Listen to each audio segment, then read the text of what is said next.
জমে উঠেছে রাওয়ালপিন্ডি টেস্ট। লিটন মিরাজের দাপটে পাকিস্তানের 274 রানের জবাবে প্রথম ইনিংসে 262 রান করে বাংলাদেশ। লিটন দাস করেন 138 রান, 6 উইকেট তুলে নেন পাকিস্তানের খুররাম শেহজাদ।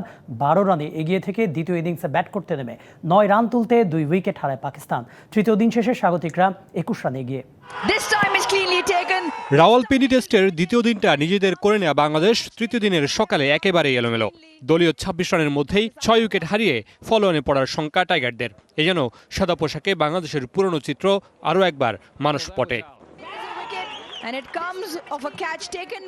10 রান নিয়ে তৃতীয় দিন শুরু করা বাংলাদেশ 14 রানের মাথায় হারায় জাকির হাসানের উইকেট। এর 5 রানের ব্যবধানে ফেরেন সাদমান ইসলাম।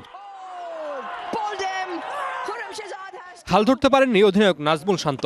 অফ স্ট্যাম্পে পড়ে লেগ স্ট্যাম্পের দিকে যাওয়া বল ক্রস খেলতে গিয়ে ফেরেন বোল্ড হয়ে। 20 রানে 3 উইকেট হারায় বাংলাদেশ। একই রানে স্লো বলে ক্যাচ দিয়ে ফেরেন মমিনুল হক।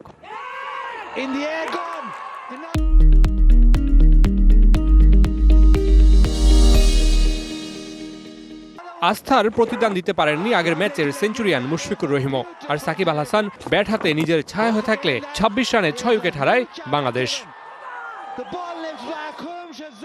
সেখান থেকে পথ হারা টাইগারদের পথ দেখান লিটন দাস ও মেহেদী হাসান মিরাজ।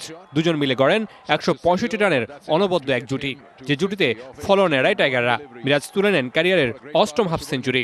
8 নম্বরে ব্যাট করতে নেমে যা বাংলাদেশিদের মধ্যে সর্বোচ্চ।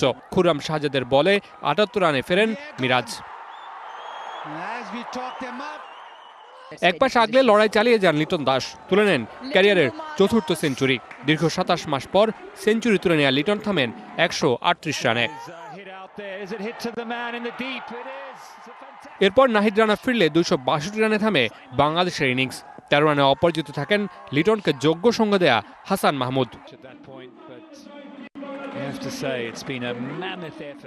দ্বিতীয় ইনিংসে ব্যাট করতে নেমে শুরুটা ভালো হয়নি পাকিস্তানের।